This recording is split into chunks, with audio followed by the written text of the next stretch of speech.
Realtree's Midwest Whitetail is brought to you by Nikon, Ozonics, Redneck Blinds, Rocket Broadheads, RTP Outdoors, Trophy Rock, Spot Hog Releases, Wilderness Athlete, Viking Solutions, and Realtree.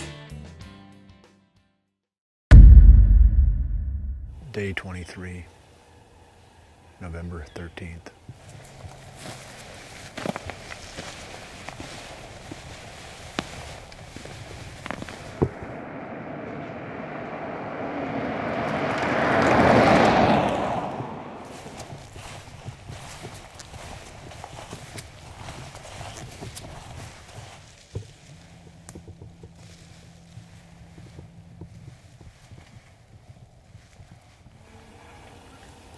Normally this would be right at the tail end of what I would call the first phase of the primary rut, which is when the bucks are cruising the most and the most active.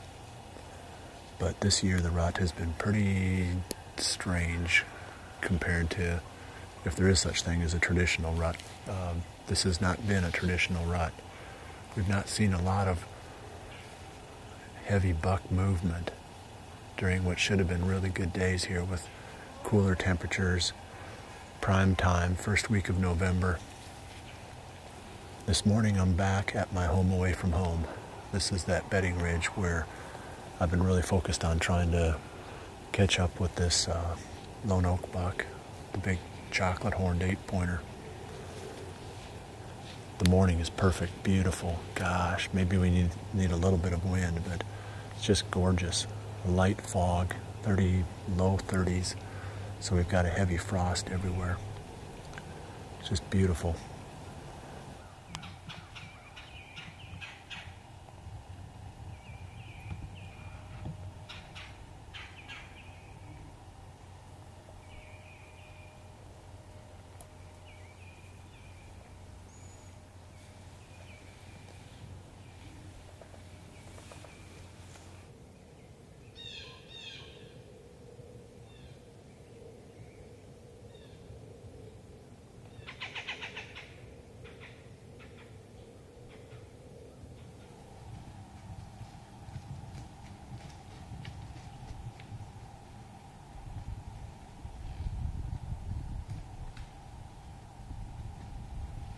It's about 11:15.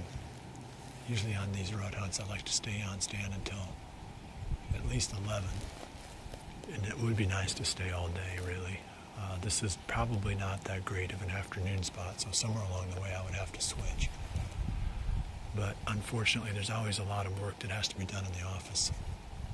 And there's not a lot of time when you're trying to hunt mornings and evenings to get the work done. So you do it first thing in the morning when you get up, you do it before you go to bed at night, and then you take a couple hours during the middle of the day and try to knock some of it out. So that's what we're going to do. It's kind of slow starting out, but then through the middle part of the morning, probably from about 8:30 until 10 o'clock, we saw a lot of deer. We saw, I don't know how many really. Didn't really try to add them up, but some of them we may have seen more than once. But there were a lot of does back in here and small bucks pushing them around. We didn't see a mature buck. I don't think we saw a buck over 2 years old. We're hitting that part of the rut now where we've got a lot of does that are in estrus, so it's less and less likely to see a buck just out cruising. It doesn't have a doe with him. More than likely, you're going to see him right with a doe. So you spend your time around does, you hope for a hot doe, and put your time in. I haven't quite decided yet for the afternoon hunt. We'll check back in once we get that figured out, and then we'll head out for an afternoon. For the afternoon hunt, we're heading back to what we call the plowdown plot. This is that small secluded big and beastie food plot down in this little valley, and it's surrounded by places where I know that deer bed. So it should be an ideal spot for an afternoon hunt during the rut.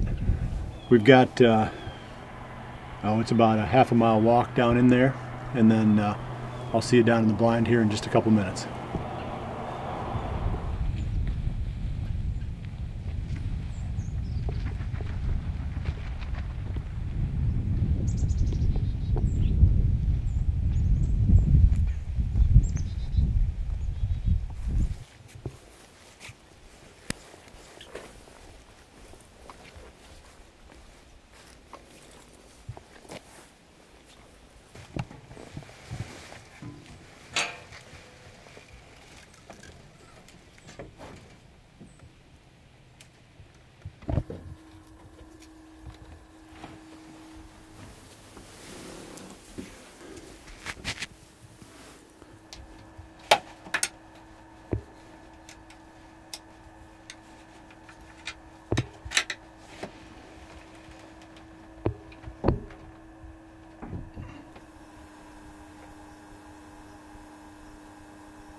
about 40 minutes left. It's been slow today, but we were just talking about it here in the blind, and when we were in here on Friday, the action didn't really pick up until the last, I don't know, half hour or so. But you would think this time of the year, and where we're located, that we would have deer in here almost all day long, but that's not the case. At least it hasn't been the 2 times we've been here. Today wasn't anything too super inspiring. The morning hunt was decent, but this afternoon's been pretty slow. One way or the other, I'll be back again soon, if not tomorrow, within the next couple of days. And again, maybe something will pop out here later on, and we'll show that to you in the last part of the video blog here. Otherwise, keep checking back, and every time I hunt, we'll produce one of these things for you.